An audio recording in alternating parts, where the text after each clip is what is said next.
Let's dive into the full summary of One Piece, Chapter 1167. Are you ready? Then let's get into it, right after the intro.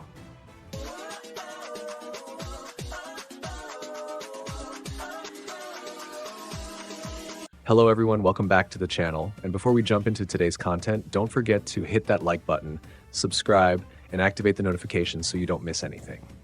Now, without further delay, let's begin. This week's chapter has 17 pages. Chapter 1167, The Son of Ida. A reader's request on the cover says, Nojiko and Genzo looking at a cat that is trying to steal a book about fish.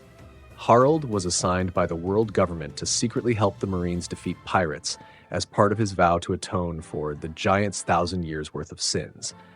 We see Harold slicing a pirate ship in half in the middle of the sea. The narrator explains that a rumor was spreading across the countries of the Grand Line that in seas covered by a thick mist lived a monster that mainly targeted pirates.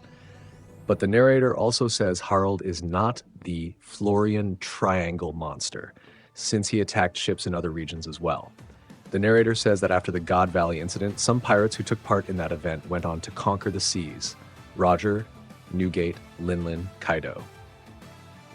After Roger's death, Harold was promoted by the Five Elders to Devoted Blade of God, a confidant of the Knights of God. He received a tattoo on his left arm. Harold says, "What an honor. What an honor." The Five Elders say, there are 3 stages to the contract. The surface sea contract is merely a faint bond.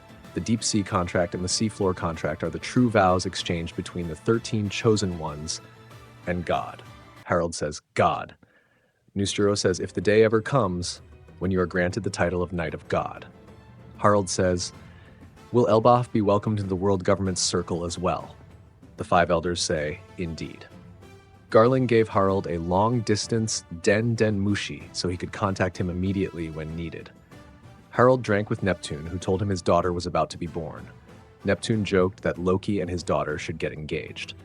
Harold referred to Shirahoshi as Mosamosa. 15 years ago, during Fisher Tiger's escape from Mary Gioi's, we see Hancock and her sisters as well. A mysterious figure helped Fisher Tiger while he freed the slaves, and it becomes clear that this mysterious figure was Shanks. Harold arrived at the Holy Land in the following days and saw Shanks talking with Shamrock in the city. Shanks now lived in Mary Joy's with Garling and Shamrock. He wore a Knights of God uniform like his brother and had a bandage over his left eye. There is no explanation for Shanks' injury in this chapter. Both were talking about the Fisher Tiger incident.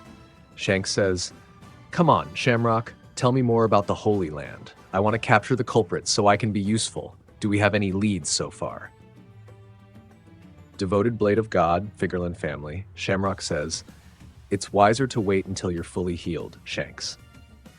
Member of the Knights of God, Figurlin family, Saint Shamrock, Shanks, irritated, says, you guys have no idea what it feels like to have wasted 24 years of my life.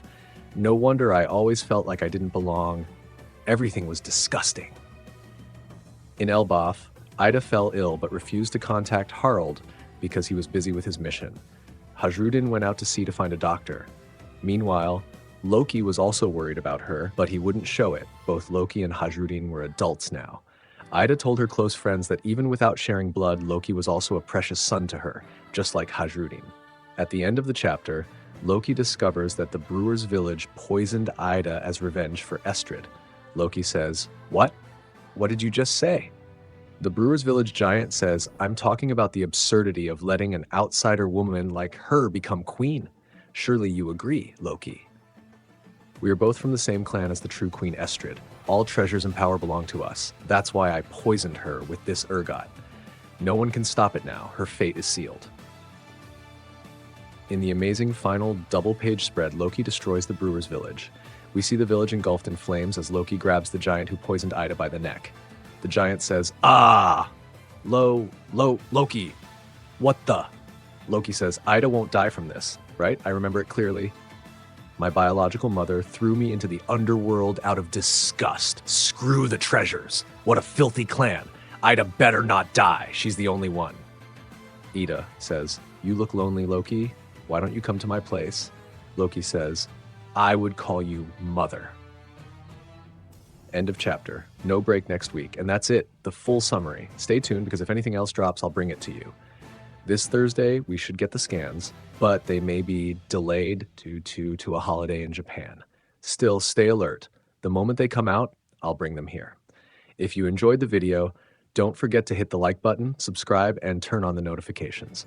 See you next time, and thanks.